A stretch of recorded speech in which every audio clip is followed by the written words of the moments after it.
How was the footage? Did you like the footage? Oh, goosebumps! Seriously. Okay, great. Okay. I'm not just saying that. It was really amazing. So I'm really looking forward to see Alien Romulus now. Not that I didn't before. You said you're never proud of the footage presentation. You're never proud of the finished product, which I don't see, and probably a lot of people also. Were you in any way scared of disappointing Alien franchise fans when you started this project? It would. Yeah, because it will be disappointing myself and my friends. You know, my close friends and movie fans. They're Alien fans, so they're the first one I'm gonna have to respond to if I don't do a good job. My friends and family, they're fans, and the fans out of the world, obviously, but the ones that I have close to me are the ones that will tell me to my face that I did a bad job if I did. So it's always a big responsibility, right? I think making a movie in general is a big responsibility. Anytime I ask people to go to a movie and sit down for 2 hours to listen to and watch the movie I made, it's a big ask. It's a big responsibility. So I want to make sure that puts you to something that is meaningful and stays with you, right?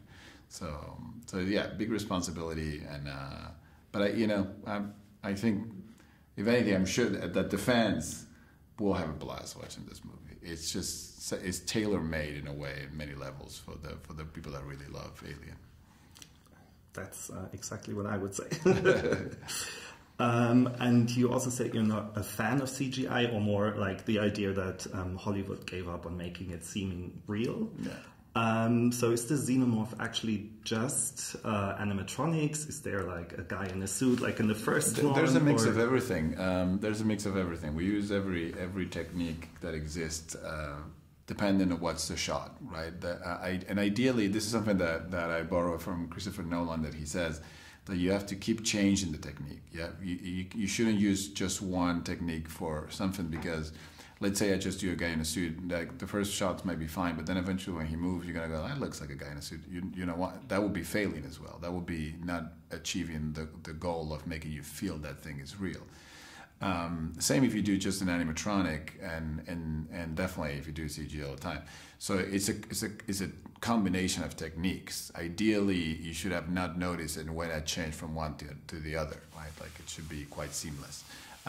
But for the majority, is what you've saw today is a good representation of what the movie is. It's like pretty, Alien is a close encounter movie. They're very, the creature's right in front. It only works when it's right in front of you. So, and most of the time, in the movie, every time it's close to the characters, it's a practical animatronic, right? But also that in the ships as well. We had miniatures. Some of the stuff you saw there are ships that we built and are miniatures that we shot. So we really went above and beyond to make it the way they used to, right? And how much control did you have afterwards on the CGI used in the film itself? What do you mean? There's CGI used. Did you have a say in how? I have a say in everything. Everything. I'm the director of the film. Absolutely. I don't get involved with movies where I wouldn't have a say on things, or where there's something there that I really believe in the altered theory. I write them. I don't do things that I don't write.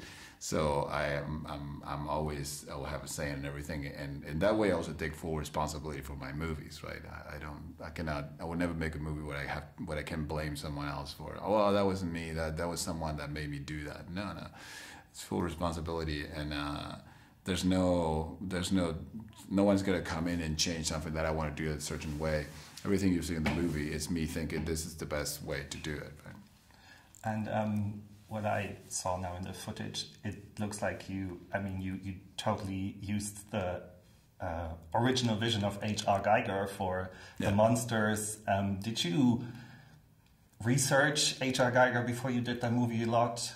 Absolutely, yeah. We went back to those original concepts. We went back to Necronomicon. We went back to all those designs to create the creature. But most likely as well, it's just we wanted to be quite purist, and so a lot of it was going back to the design of the big chap that they call him, from the guy from the first movie.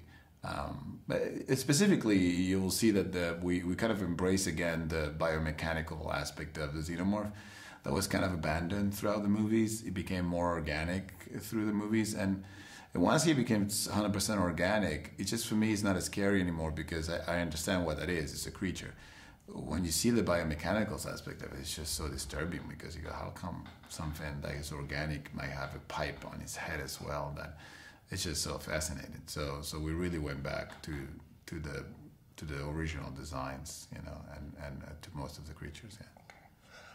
Last question. You did an amazing Evil Dead movie. Now it's probably an amazing Alien movie. Is there another franchise you want to tackle next? Not really. I think I didn't think I want to do another franchise after Evil Dead and the horror world. But Alien is just too good to say no to.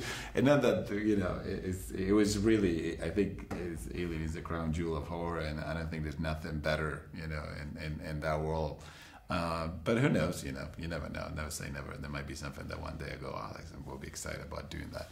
But I'm pretty happy with the opportunity that I had to tackle this franchise. I still will cross my fingers though. Thank you very much. Which one do you want me to make? That's a good question. A Nightmare on Elm Street. Yeah, that deserves a better new version, that's for sure. Thank you. Very much. Pleasure.